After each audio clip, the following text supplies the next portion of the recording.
Hello folks, I'm back. I know I've been not putting many of these out lately, and I know probably none of you even noticed anyway, but today I'm going to talk about something very mundane and maybe something some people consider unimportant: human nature, which I've been thinking about a little bit lately. Now, human nature is, well, they say there's two types of people in the world. Those who think that there's two types of people in the world and those who don't. And I'm the latter. I believe there's just an infinite number of people in the world. You know, everybody has their own opinion everywhere you go. And so to say that there's A or B or 0 or 1 is a necessity that people have about bringing out a dichotomy. You know, everybody wants to argue, so they choose two sides to everything. And maybe in the United States that's just the case because they have two parties. Now, the thing I wanted to really say is that some people and how they relate to the government and how they relate to society has to do with their version of the human nature.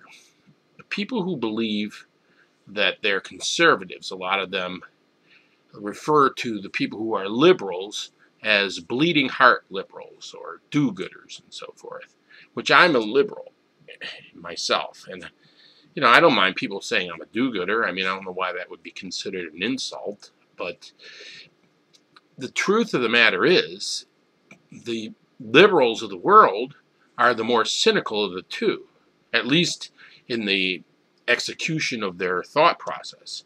You know, I'm so cynical, I don't believe that the conservatives are ever sincere about anything that they say. You know, they're just trying to figure out ways to grab money and stuff it in their pocket, basically. And, you know, I guess that's part of human nature. But the thing that we believe, I believe generally, is that it is important to have government control a large segment of society. And this is where people get all upset. You know, I don't like being controlled. I don't like rules. I never did like rules. I've never gotten along well in organizations and groups for other reasons maybe. But, you know, I got a speeding ticket the other day, you know, and I felt a little bit violated by getting a speeding ticket. I mean, it was sort of a speed trap. You know, they went from 55 to 40 to 55. And the guy pulled me over and said, you were going 58 in a 40. And I was sitting right next to a sign that said 55, you know, but if there were no speed limits, some people would be driving 100 miles an hour down that road. And it would be dangerous. And this is the main point. You know, the people who think that there should be no regulations either believe in one of two things. They believe that people are just good and they're going to do what's right without anybody making any rules or regulations and without any punishment, or else they believe that they can control everybody else and they can just arbitrarily apply the rules of society themselves. I mean, that's the only two possibilities. See, I believe that if you don't have rules written down that are applied to everybody, then the worst people will rule the society. And you know, just as an example of, if you're the EPA and you have all these rules and you fine companies for dumping toxic chemicals and whatever, you know, if the EPA didn't exist, then the person with the worst polluter would be in charge of everything that went on. For example, if you produce toluene as a byproduct of your manufacturing process, you know, under the rules now, you have to store that toluene until some other company comes along and charges you, no doubt, to be able to take it and suck it out and bring it down to a recycling plant or else put it in deep well injection or something. And it costs the manufacturer money to have that company come in and do that. Well, if there were no rules and there were no EPA to regulate, to enforce those rules, then, you know, everybody says, well, nobody really wants to pollute. I've heard people say that. Well, none of these manufacturers really want to pollute. Well, there will be somebody that will just say, if there's nobody to stop them, no rules, no enforcement, there'll be somebody who just runs a pipe out of the back of their factory and dumps it into the creek back behind their building. You know, toluene would be running down into where the kids play down in the park, and you know, their hair would be falling out and stuff. I mean, that's not an exaggeration, because what happens then is that they save a lot of cost on their overhead by not having to pay some guy to come and haul that toluene away. It's much cheaper. So when they go and they produce the same product to somebody else, and all of a sudden they can undercut them on price by $1 per unit. If I'm a buyer, I'm saying, well, wow, this guy is producing the same thing for it's cheaper. You know, these plastic cups are cheaper from this company. I'm going to buy the cheaper plastic cups and save myself a little money. Well, then the guy who wasn't dumping it into the stream's going to have to either figure out a way to lower his price one way, or he's going to have to do the same thing as the guy who's dumping it in the creek. You know, it goes to the lowest common denominator every time if there's an arbitrary application of the rules. And this is the truth about all things in society. If there is no rule that is enforced by the government, then there's something of a power vacuum that is created, and that will be filled in by the worst and the biggest, the wealthiest, the crookedest will always fill that power vacuum in. You know, you want an example, a good example is Somalia.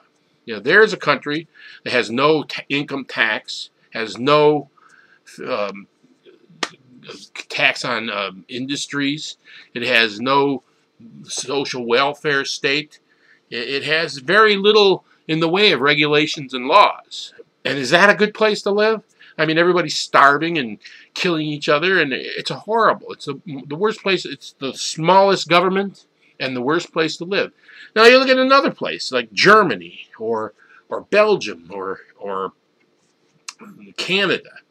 Look at those places. They have big governments, lots of different social safety net things and regulations on how you do things, and those people are prosperous in those countries. They eat every day, and they have big houses, and they're prosperous. So just as a short comparison, the concept that there's too many rules, you know, that the rules are too complicated, that the rules are restricting the freedom is backwards. Well, what's freedom? It can only be so much. If you have no rules and nobody enforcing the rules, then somebody's going to make the rules. It's going to be, like I say, the lowest common denominator. It's going to be arbitrary. So that's the concept behind the United States of America. Prior to the United States of America, they had the king make the decision. If the king liked you, then you did well. If the king didn't like you, then you did poorly. If you make the king mad, he doesn't have to have a reason. He can chop off your head. And that was, you know, no matter how innocent you may be, if the king just didn't like the way you look, didn't like your family, didn't like where you come from, he could just arbitrarily decide that. Well, when they built the Constitution of the United States of America, it was the idea that rules are written down and applied by the government across the board. That's, you know, this is the thing that people argue about on the right. You know, they say, oh, there are too many rules. Just like the law is too long, the health care law. Oh, it's too long. Or I want to be able to make my taxes out on a 3x5 card. No, the idea is, if you don't understand it, is that those rules are there because they apply across the board. They apply, they have to be complicated because there's a lot of things to consider. Otherwise, somebody else is going to make that decision. And that somebody else isn't going to be always fair. They're going to be self-centered. See, people are basically selfish as a rule. You know, they're basically a bunch of animals fighting for a bone. You know, I mean, there's good people and there's bad people in the world. You know, I always think of that as a sliding scale of goodness and badness. But what happens if there is no government and there is no regulations to control situations, the worst people win. That's the idea behind government, is to stop the worst people from winning. So, anyway, that's my rant for today.